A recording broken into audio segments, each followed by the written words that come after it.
E ai seus rap trifriends, tudo beleza? Não pesquisem por isso no YouTube.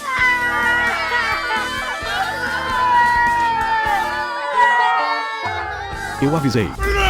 Hoje vou continuar a teoria mais aleatoriamente teórica deste canal. A teoria da Gine. Bora pro vídeo. Goku estava em pose de combate. E Mestre Kami pergunta do porquê o Goku queria lutar contra ele. Goku diz que queria ver se o lendário de Ekishima ainda estava em forma. Kami pergunta como Goku sabia disso. Goku diz que Tenshinhan contou pra ele durante os treinos intensos contra Cell. Kami diz que então vai realmente mostrar do porquê seu nome é lendário nas artes marciais. Mas Goku não poderia usar o Super Saiyajin. Goku diz que tudo bem. Seria injusto com o mestre usar o Super Saiyajin. Mestre fica em pose de combate. E Goku parte pra cima. Mas Kami se defende com seu braço. Goku acerta um chute no mestre o jogando pra perto do mar. E Goku diz para o mestre não se conter. Kami diz que não ia se conter. Goku parte pra cima do mestre. Mas o mestre faz uma fuba. Goku é pego pelo Mafuba. E Kami prende ele num jarrinho pequeno. Kami diz que Goku continua muito distraído com os inimigos. Depois de algumas horas, Goku diz que o mestre estava muito mais forte do que ele pensava. O mestre diz que compensa sua ausência de poder bruto com suas técnicas especiais.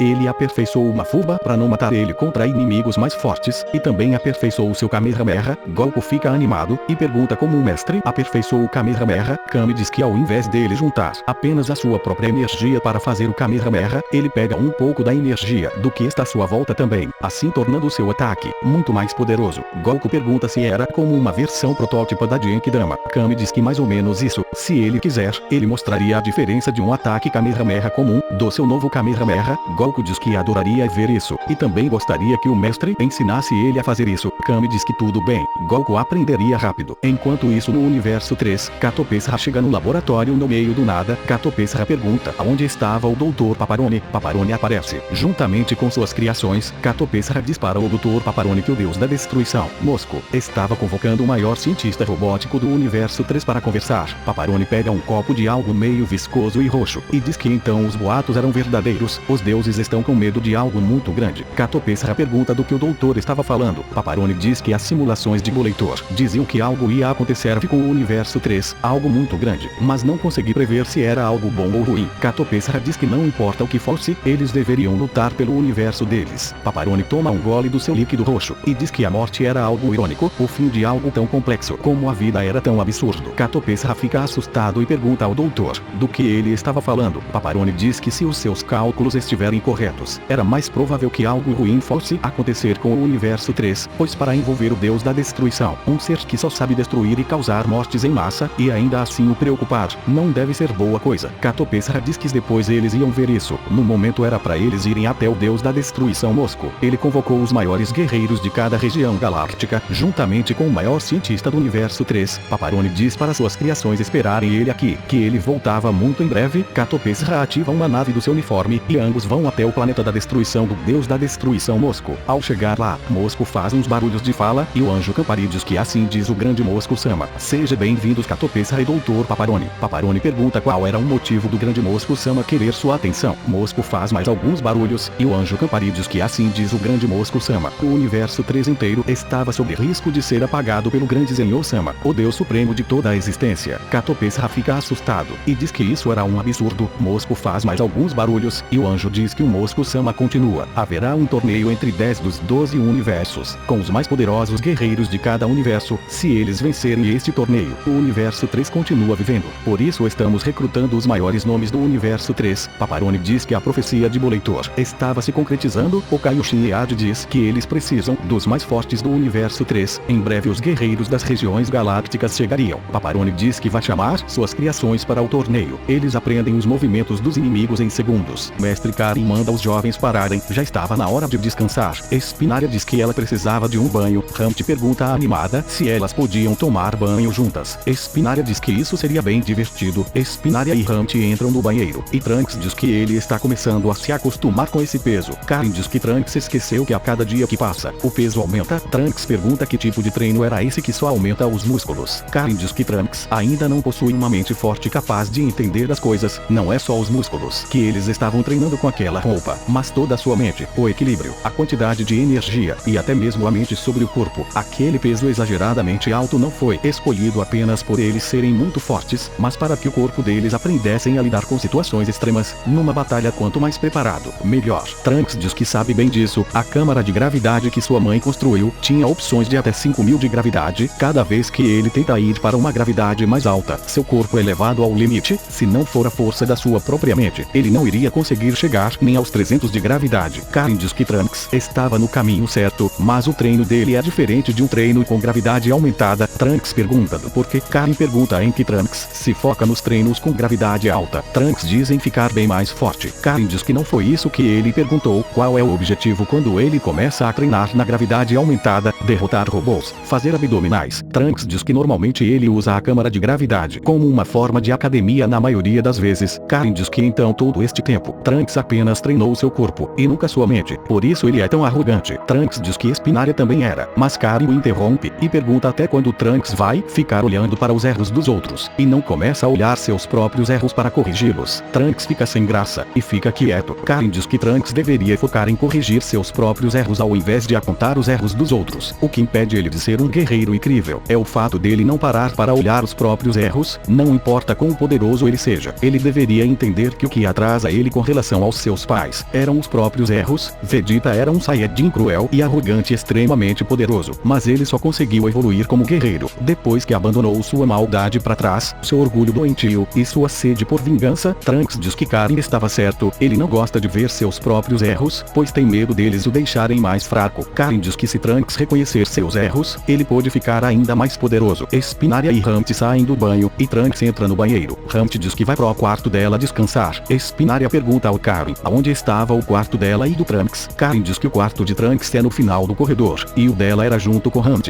Spinaria diz que não precisava, ela podia dormir junto com Trunks. Karin diz que isso não era um hotel dos apaixonadinhos, é um lugar sagrado, ela tinha que dormir com Ramp. Eram as regras. Spinaria diz que isso era um saco e entra no quarto da Ramp. Ramp pergunta se ela não ia dormir com Trunks. Spinaria diz que o gato chato não deixou. Ramp diz que fazia sentido, ia pegar um pouco estranho vocês dois dormindo juntos. Spinaria diz que eles eram namorados. Qual o problema? Ramp diz que o mestre Karin parecia ser bem rígido com suas regras. Spinaria deita num colchonete do lado da Ramp e diz que aquele gato era um chato. Ramp diz que acha ele fofo. Goku diz que era isso. O universo estava com risco de ser apagado. Eles precisavam das técnicas do mestre Kami. Kami diz que isso parecia algo muito sério. Goku diz que era e que queria muito que seu mestre o ajudasse nessa hora tão difícil. Mestre Kami diz que vai participar com certeza. Ele quer ver até onde seus discípulos podem ir. Goku diz que isso era uma maravilha. Com isso eles tinham os 10 guerreiros. Kami pergunta em quantos dias o torneio ia começar. Goku diz que em 4 dias. Mestre Kami diz que vai treinar duro para conseguir ajudar no torneio. Goku diz que sabe o quanto o mestre se dedica. Agora ele ia ver o Kuririn. Kami pergunta do porquê Goku ia atrás do Kuririn. Goku diz que quer treinar com o Kuririn, como nos velhos tempos, onde eles treinaram juntos. Kami diz que era uma boa ideia. Vocês são os membros mais notáveis da escola da tartaruga.